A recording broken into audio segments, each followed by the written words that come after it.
Audiotune mempersembahkan sebuah audiobook dengan novel Legenda Dewa Surgawi karya Ken Kyo. Pengisi suara oleh El Nur Cahyani, dan sekarang sudah sampai pada chapter 12 dengan judul Musuh Dalam Selimut. Sebenarnya Ye Yuan tidak benar-benar tidur dan mengabaikan Ten Hao.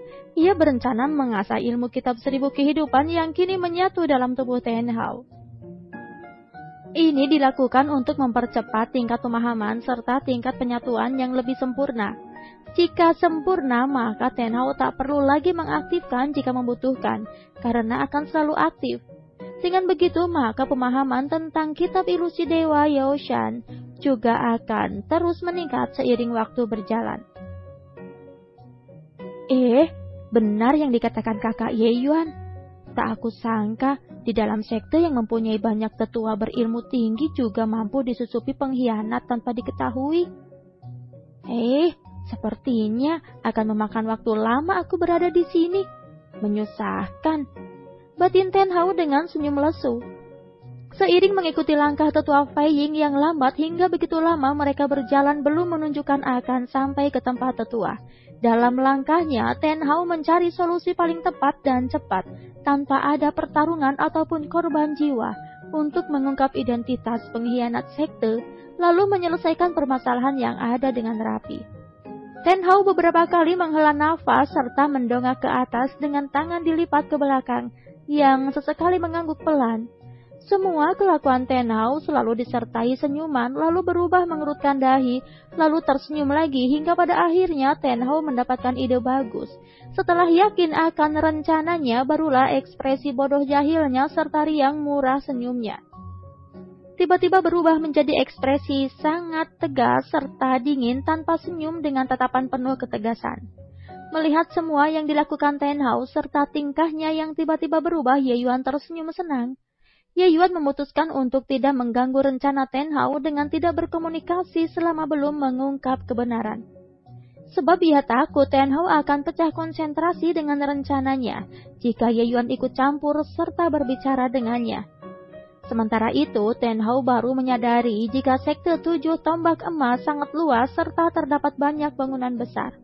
Tempat yang ia tuju ternyata terletak di tengah-tengah sekte dengan dikelilingi bangunan melingkar yang hanya memiliki 10 pintu masuk. Ternyata bangunan tersebut tempat tinggal ke-10 tetua, yang letaknya seperti menjadi benteng tempat tinggal ketua sekte, yang juga masih mempunyai tembok tinggi besar yang mengelilinginya serta hanya ada 1 pintu masuk. Sekilas bangunan-bangunan itu terlihat rumit tata letaknya. Kita sudah sampai. Ingat, ketika nanti kau berada di dalam, hanya berbicara tentang yang ingin kau katakan dan ketahui saja. Selain itu, lebih baik diam.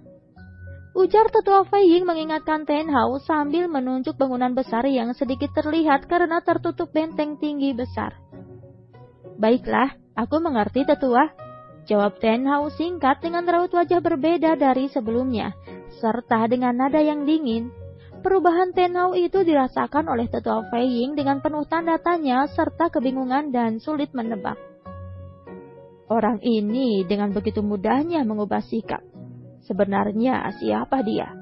Dari mana datangnya? Sungguh sulit untuk kutebak. Batin tetua Fei Ying sambil melirik singkat ke arah Ten Hao berdiri mengamati seluruh bangunan yang ada.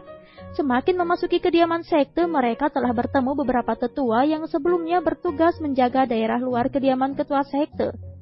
Dengan perkataan serta penjelasan singkat tetua Fei Ying, para tetua pun tanpa bertanya lagi melainkan mengikuti menuju ke dalam kediaman ketua sekte. Setelah bertemu 6 orang tetua sekte yang menjaga bagian luar, mereka lalu memasuki kediaman ketua sekte. Tetua Fei Ying berada paling depan dan Ten Hao di belakangnya, serta ke-6 tetua berada di belakang dan kanan kiri Ten Hao. Seperti sedang mewaspadai Ten Hao, mereka berjalan dengan tanpa bicara dan suasana begitu hening dan dingin, hingga mereka berhenti tepat di depan pintu sebuah kamar. Tombak baja menghadap ketua sekte bersama kelima tetua yang lain. Seru tetua Fei Ying di depan pintu kamar. Masuklah, tetua Fei. Terdengar balasan dari dalam kamar. Mendengar izin telah diberikan, mereka pun lantas memasuki kamar. Ten Hao sempat terkejut melihat kondisi seseorang yang tengah berbaring di tempat tidur, meskipun orang itu sadar dan tengah berbicara dengan salah satu tetua sekte. Meskipun sesekali masih bisa tersenyum, tapi kondisinya sungguh buruk. Tangannya menghitam dan seluruh tubuh sudah tidak bisa digerakkan, selain leher hingga kepala saja. "Tetua Tombak Emas, ada seseorang yang ingin bertemu Anda," ucap Tetua Fei Ying. "Oh, aku melihatnya. Bukankah kita sudah pernah bertemu sebelumnya? Baiklah, lupakan soal itu.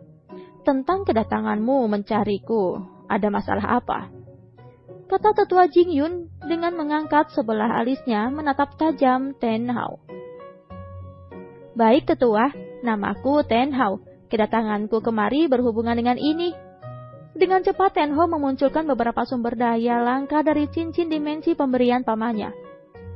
"Untuk menyembuhkan ketua sekte 7 tombak emas," kata Ten Hao dengan tegas serta dingin.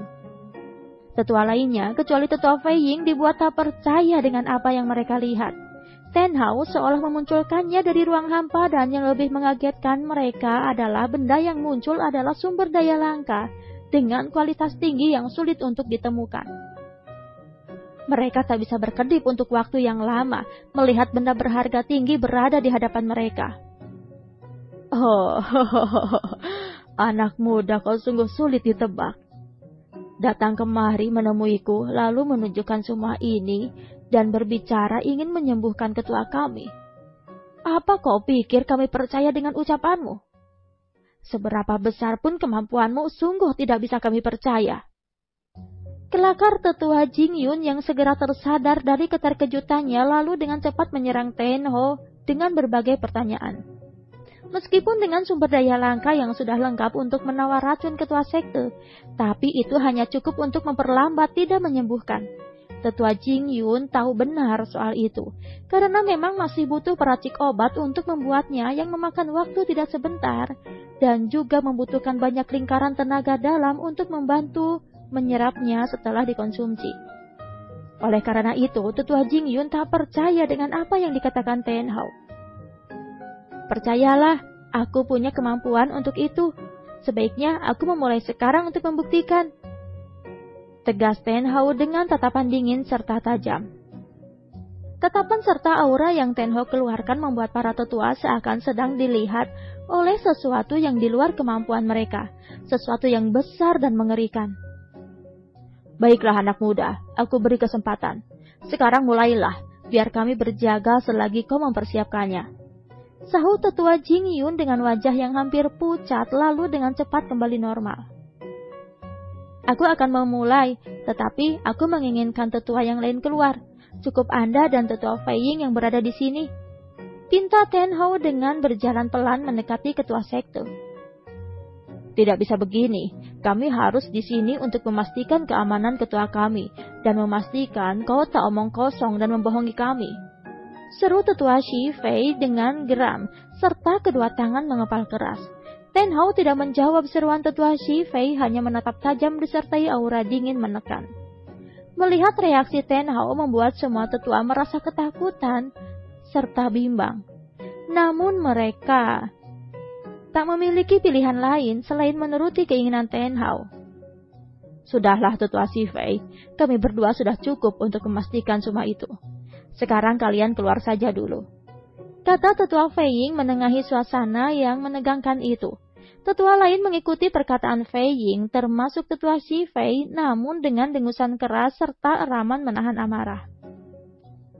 "Baik, aku turuti. Tapi jika terjadi sesuatu, kalian yang harus bertanggung jawab," sinis Tetua Shi Fei dengan langkah emosi meninggalkan ruangan. Setelah situasi cukup tenang dan mereka semua dipastikan sudah meninggalkan kediaman ketua sekte, barulah Ten Hao menghela nafas pelan yang membuat kedua tetua senior itu saling bertatapan kebingungan. "Maafkan aku jika terlalu arogan dan kejam pada para tetua sekte. Aku melakukan semua itu karena memiliki alasan," ujar pelan Ten Hao yang masih menunjukkan ekspresi dingin, namun tidak terlihat kejam dan tajam. "Oh anak muda, kau sungguh tahu caranya membuat yang tua ini dalam masalah," kata Tetua Jing Yun dengan wajah lega. Jadi, apa alasanmu sampai mengubah sikapmu sejauh ini? Ucap tetua Fei Ying tenang namun penasaran. Hanya tetua Fei Ying yang dari tadi masih terlihat tenang, sebab ia sudah mengetahui sikap asli Ten Hao semenjak beradu jurus. Kemudian Ten Hao menjelaskan alasannya sampai menyentuh beberapa titik tubuh ketua sekte. Apakah tetua tidak tahu jika di antara para tetua ada salah satu pengkhianat sekte yang menjadi mata-mata sekaligus orang yang meracuni ketua sekte? Terang Ten Hao serius dengan masih memeriksa tubuh ketua sekte. Apa maksudmu? Kata tetua Jing Yun kaget bukan main mendengar perkataan Ten Hao. Pengkhianat yang membocorkan rahasia sekte serta membocorkan semua aktivitas seluruh anggota sekte, yang merampok serta membunuh anggota sekte yang pergi melakukan misi. Kata tetua Fei Ying memastikan. Benar tetua Fei, tapi bukan hanya salah satu tetua saja, namun seluruh anggota tetua itu juga. Jelas Ten Hao menatap tetua Fei Ying dengan senyum tipis. Anak muda, jangan bertele-tele, katakan saja yang kau ketahui. Siapa orang itu, dan dari mana kau tahu dia pengkhianat? Tanpa bukti yang jelas, aku anggap kau sedang mengadu domba kami. Seru tetua Jing Yun yang menahan emosinya. Orang itu adalah tetua Xi Fei. Untuk masalah bukti, aku belum memilikinya. Tapi untuk itulah kenapa aku hanya meminta kalian yang berada di sini. Aku punya sebuah rencana yang butuh bantuan kalian, juga ketua sekte. Ucap Ten Hao penuh dengan ketegasan serta keyakinan sambil duduk di samping ketua sekte yang sejak tadi ternyata sudah dibuat tertidur oleh Ten Hao tanpa disadari para tetua. Rencana? Maksudmu kami harus berpura-pura begitu? Tanya tetua Fei Ying dengan tangan membuka ke depan. Benar, tetua Jing Yun dan tetua Fei Ying serta ketua sekte harus bekerja sama untuk membongkar segalanya. Tentang orang di baliknya, tujuan serta alasan mereka. Kata Ten Hao menjelaskan. Baiklah, kami akan mengikuti rencanamu. Tapi sebelum itu kau harus menyembuhkan ketua sekte seperti janjimu. Ucap tetua Jing Yun menyetujui rencana Ten Hao dengan emosi yang sedikit reda. Tenanglah, semua sumber daya tadi tidak cukup untuk menyembuhkan, meskipun aku mampu membuat pilnya. Aku punya pil lain yang lebih tinggi kualitasnya. Pil Sutra 7 Kehidupan? Seru bersamaan tetua Jing Yun dan tetua Fei Ying dengan terkejut dengan wajah pucat tak percaya. Iya, kalian benar. Yang aku maksud adalah pil Sutra 7 Kehidupan. Pil ini lebih tinggi dari pil yang terbuat dari bahan sumber daya tadi, yang hanya tingkat 5, pil darah es. Kata Ten Hao dengan menunjukkan pil berwarna putih susu serta bercorak emas. Setiap corak terdapat 7 helaian halus yang mengikuti pola corak. Berhentilah terkejut. Sedikit menjauhlah, lindungi tubuh kalian dengan aura tenaga dalam terkuat kalian. Aku akan mulai. Pinta Ten Hao menyadarkan kedua tetua yang mematung tak berkedip. Chapter 12 telah selesai, kita menuju pada chapter 13.